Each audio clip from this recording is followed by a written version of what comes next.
എല്ലാവർക്കും നമ്മുടെ ചാനലിലേക്ക് സ്വാഗതം. ഇന്ന് നമ്മളൊരു മുട്ടത്തീയലിൻ്റെ റെസിപ്പിയാണ് ചെയ്യുന്നത്. സാധാരണ രീതിയിൽ നമ്മളെല്ലാവരും തന്നെ തീയൽ തയ്യാറാക്കുന്നതായിരിക്കാം. പക്ഷേ നമ്മൾ മുട്ട തീയൽ തയ്യാറാക്കുമ്പോൾ അതിൽ നമുക്ക് മസാലകളൊക്കെ ചേർത്തിട്ടാണ് ചെയ്തെടുക്കുന്നത്. അപ്പോൾ നിങ്ങൾ ഈ രീതിയിൽ ചെയ്തിട്ടില്ല എന്നുണ്ടെങ്കിൽ എന്തായാലും ട്രൈ ചെയ്ത് നോക്കാൻ മറക്കരുത്. നല്ല അടിപൊളി ടേസ്റ്റാണ്. അപ്പോൾ നിങ്ങൾക്ക് ഇഷ്ടമാണെന്നുണ്ടെങ്കിൽ ഒന്ന് ലൈക്ക് ചെയ്യാനും ഷെയർ ചെയ്യാനും മറക്കരുത്. ആരെങ്കിലും നമ്മുടെ ചാനലിലേക്ക് ആദ്യമായിട്ട് വന്നിട്ടുണ്ടെങ്കിൽ ഒന്ന് ചാനൽ സബ്സ്ക്രൈബ് ചെയ്യാനും മറക്കല്ലേ. അപ്പോൾ നമുക്ക് തീയൽ റെഡിയാക്കാം. അതിന് വേണ്ടിയിട്ട് ആദ്യം നമുക്ക് തേങ്ങയൊക്കെ ഒന്ന് വറുത്തെടുക്കണം. അതിനായിട്ട് ഞാൻ സ്റ്റവ് ഓണാക്കി ഒരു പാൻ വെച്ച് കൊടുത്തിട്ടുണ്ട്. ഇപ്പോൾ ഞാനിത് ലോ ഫ്ലെയിമിലാണ് വെച്ചിരിക്കുന്നത് കേട്ടോ. ഇതിലേക്ക് ഞാൻ 1 കപ്പ് തേങ്ങ ചെരുകിയത് ചേർക്കുന്നുണ്ട്. നിങ്ങൾക്ക് 3/4 കപ്പ് തുടങ്ങി 1 കപ്പ് വരെ ചേർത്ത് കൊടുക്കാം. ഇനി ഇതിലേക്ക് ഒരു 4-5 ചെറിയുള്ളി ചെറുതായിട്ട് അരിഞ്ഞത് ചേർക്കുന്നുണ്ട്. ഇനി ഇതിലേക്ക് ഒരു ചെറിയ കഷ്ണം ഇഞ്ചി ഒരു 4 പീസാക്കി കട്ട് ചെയ്തത് ചേർത്ത് കൊടുക്കുന്നുണ്ട്.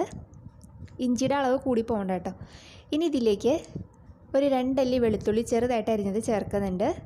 ഇനി ഇതിലേക്ക് നമുക്ക് കുറച്ച് കറിവേപ്പിലയും കൂടി ചേർത്ത് കൊടുക്കാം. കറിവേപ്പില കൂടുതൽ ചേർക്കുകയാണെങ്കിൽ നല്ല ടേസ്റ്റ് ആയിരിക്കും നമ്മുടെ ഈ തീയലിന്. ഇനി ഇതിലേക്ക് നമുക്ക് 1 ടീസ്പൂൺ കുരുമുളക് ചേർക്കുന്നുണ്ട്. അപ്പോൾ നിങ്ങളുടെ കയ്യിൽ ഇതേപോലെ മുഴുവനായിട്ടുള്ള കുരുമുളക് ഇല്ലയെന്നുണ്ടെങ്കിൽ ഇതിന് പകരം 1 ടീസ്പൂൺ കുരുമുളകിൻ്റെ പൊടിയായാലും ചേർത്താൽ മതി. അത് ഇപ്പോഴല്ല, നമ്മൾ പൊടികൾ വറുക്കുന്ന സമയത്ത് അതിനകത്ത് ചേർത്ത് കൊടുത്തിട്ടൊന്ന് ഫ്രൈ ചെയ്തെടുത്താൽ മതി. ഇനി ഇത് നമുക്ക് നന്നായിട്ടൊന്ന് ഇളക്കിയിട്ട് കൊടുക്കാം. ഇനി ഇതിലേക്ക് ഞാൻ 1 ഏലക്ക ചേർക്കുന്നുണ്ട്. ഇനി ഇതിലേക്ക് ഒരു ചെറിയ കഷ്ണം പട്ടയും കൂടി ചേർത്ത് കൊടുക്കുന്നുണ്ട്. ഇനി ഇതിലേക്ക് ഒരു 2 ഗ്രാമ്പു ചേർത്ത് കൊടുക്കാം. എന്നതിന് ശേഷം ഒന്ന് മിക്സ് ചെയ്ത് കൊടുക്കാം. ഇനി ഇതിലേക്ക് 1 ടീസ്പൂൺ പെരിഞ്ജീരകം ചേർക്കുന്നുണ്ട്. അപ്പോൾ നിങ്ങൾക്ക് ഇതിന് പകരം 1 ടീസ്പൂൺ പെരിഞ്ജീരകത്തിൻ്റെ പൊടിയായാലും നമ്മൾ പൊടി വറുക്കുന്ന സമയത്ത് ചേർത്ത് കൊടുത്താൽ മതി. ഇനി ഇത് നമുക്ക് നന്നായിട്ടൊന്ന് മിക്സ് ചെയ്തെടുക്കാം. അപ്പോൾ തേങ്ങയൊക്കെ ചെറുതായിട്ടൊന്ന് നിറം മാറി വരുമ്പോഴത്തേക്കും ഇതിലേക്ക് നമുക്കൊരു 1/4 ടീസ്പൂൺ മഞ്ഞൾപ്പൊടി ചേർത്ത് കൊടുക്കാം. അതേപോലെ ഇതിൻ്റെ കൂടെ നമുക്ക് കുറച്ച് ഉപ്പും കൂടി ചേർത്ത് കൊടുത്തിട്ട് നന്നായിട്ടൊന്ന് ഫ്രൈ ചെയ്തെടുക്കാം. അപ്പോൾ ഇതൊരു മീഡിയം ഫ്ലെയിമിലിട്ടിട്ട് ഫ്രൈ ചെയ്തെടുക്കുക, അല്ലെങ്കിൽ തേങ്ങയൊക്കെ പെട്ടെന്ന് കരിഞ്ഞു പോകാൻ ചാൻസ് ഉണ്ട്.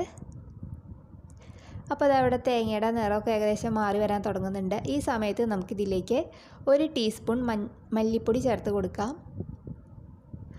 ഇനി ഇതിലേക്ക് 2 ടീസ്പൂൺ മുളക് പൊടി ഞാൻ ചേർക്കുന്നുണ്ട്. അപ്പോൾ എരിവിൻ്റെ അളവ് നിങ്ങളുടെ ഇതിനനുസരിച്ചിട്ട് മാറ്റം വരുത്താം.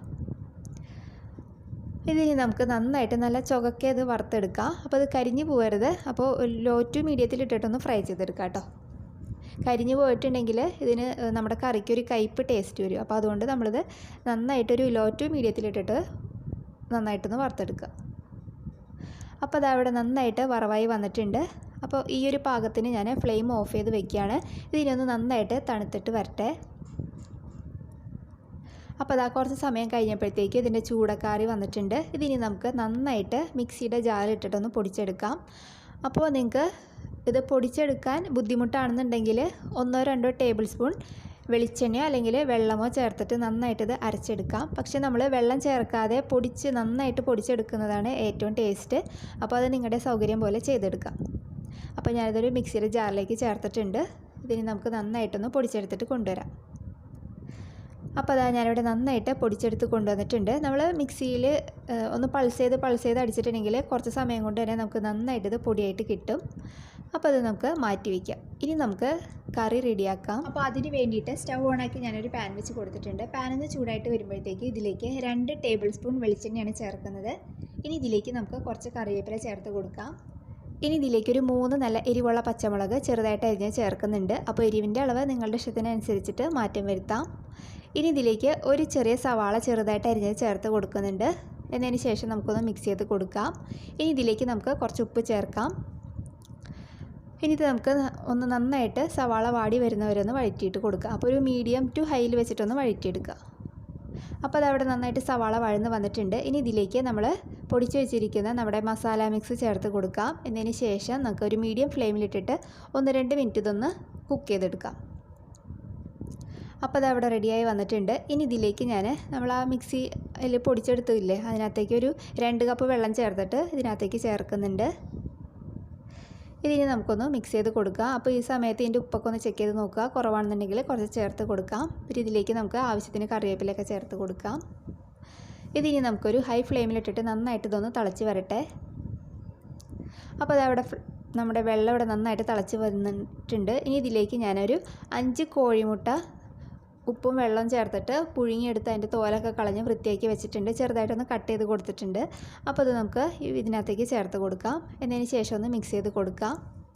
ഇനി ഇത് നമുക്കൊരു മീഡിയം ഫ്ലെയിമിലിട്ടിട്ട് ഒരു 10 മിനിറ്റ് ഇതൊന്ന് കുക്ക് ചെയ്തെടുക്കാം. അപ്പോൾ നിങ്ങൾക്ക് ഇതിൻ്റെ ചാറിൻ്റെയൊക്കെ കൺസിസ്റ്റൻസി നിങ്ങളുടെ ഇഷ്ടത്തിനനുസരിച്ചിട്ട് തീരുമാനിക്കാം. നന്നായിട്ട് കുറുകി എടുക്കണമെന്നുണ്ടെങ്കിൽ കുറച്ചധികം സമയം ഇട്ട് വറ്റിച്ചെടുത്താൽ മതി. ഞാനിപ്പോൾ ഒരു സെമി പാകത്തിനാണ് ഇത് എടുക്കുന്നത് കേട്ടോ. അപ്പോൾ അതവിടെ ഒരു 10-15 മിനിറ്റ് കഴിഞ്ഞിട്ടുണ്ട്. നമ്മുടെ എണ്ണയൊക്കെ ഇവിടെ നന്നായിട്ട് തെളിഞ്ഞ് വരാൻ തുടങ്ങിയിട്ടുണ്ട്. ഇതിപ്പോൾ കറക്റ്റ് പാകത്തിനായിട്ടുണ്ട്. അപ്പോൾ ഈ ഒരു സ്റ്റേജിൽ ഞാനിത് ഓഫ് ചെയ്ത് വെക്കുകയാണ്. ഇനി നമുക്ക് ഇതിനകത്തേക്ക് കുറച്ച് കറിവേപ്പിലയും കൂടി ചേർത്ത് കൊടുക്കാം. അപ്പോൾ അത് നമ്മുടെ അടിപൊളി മുട്ടത്തീയൽ ഇവിടെ റെഡി ആയിട്ടുണ്ട്. അപ്പോൾ നിങ്ങൾക്ക് ഈ രീതിയിൽ ഇഷ്ടമായിട്ടുണ്ടെങ്കിൽ എന്തായാലും ട്രൈ ചെയ്യാൻ മറക്കരുത്. നമുക്ക് ചോറിൻ്റെ, അപ്പത്തിൻ്റെയും ചപ്പാത്തിയുടെ എല്ലാത്തിൻ്റെയും കൂടെ നല്ല അടിപൊളി കോമ്പിനേഷനാണ്. അപ്പോൾ നിങ്ങൾക്ക് ഇഷ്ടമായാൽ ട്രൈ ചെയ്യുക. നല്ലൊരു വീഡിയോ ആയിട്ട് നമുക്ക് അടുത്ത ദിവസം കാണാം. താങ്ക്